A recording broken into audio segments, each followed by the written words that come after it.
So, hi everyone, Kristin Hull, Associate Commissioner of Instructional Strategy at the agency. In my review of the bill, that there is a fiscal note with the bill, but I don't think there's appropriations made. How do you cover a fiscal note without any appropriations?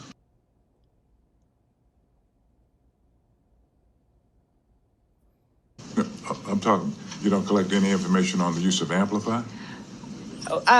We have had a grant program to support districts in COVID response for those using the open education resources. So we would have a sense of, if a district joined that or not. But if they were conducting local assessments throughout the year, we would not have that data. So there's no assessment as to whether or not Amplify is working or not? Local districts conduct local assessments to determine. I understand all that. Great. All right. The point I'm asking you is, TA appears to be recommending Amplify. Am I correct or am I wrong about that? We have a set of open education resources. Hold on. If you don't understand the question, I'll rephrase it, okay? Is TA recommending the use of Amplify?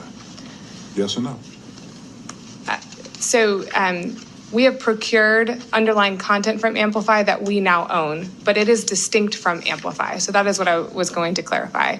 We do believe in, we want to make a high quality open education resource, but that is not Amplify. We procured content that we then have continuously improved and developed, and that is now distinct from Amplify.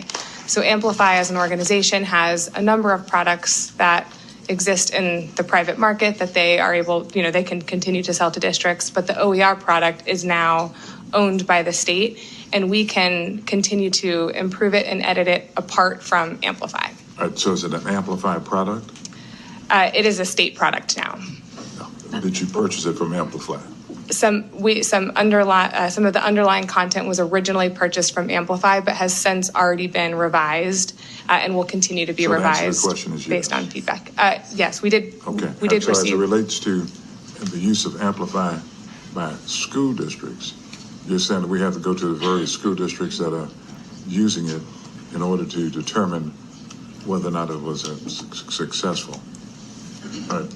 I'm asking TEA to check with Fort Worth to find out whether it was utilized and do the evaluation as to whether or not it was successful. Can you do that for me?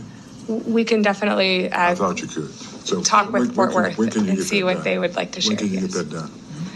I'm good. Thank you, Senator Webb. Bob, just hold on. When can you get that done? Oh, good. I can check back with the team. We can check with Fort Worth and see what they're willing to share, but they're not required to share with us local assessment data. Okay. I'd like to get the answer tomorrow if all possible. That's what I'm talking about. That makes no sense at all. And so the way the process worked is we had an open competitive solicitation. We had 23 vendors response, and we awarded 6 contracts related to open education resources. That's how we procured and acquired the underlying content. Once we obtained that content, we took it through an extensive and very rapid vetting process because this was during the time of COVID. So it was very quick to support districts in getting access to materials as quickly as possible. But we went through a vetting process, and as part of that vetting process, we looked for TEKS coverage. So all of the material is digitally accessible for free to anybody in the state to reuse and or modify as needed for their local context. Over time, we have continued to obtain feedback from our pilot districts and have continued to edit that product. And the most current version is online that anybody could access right now.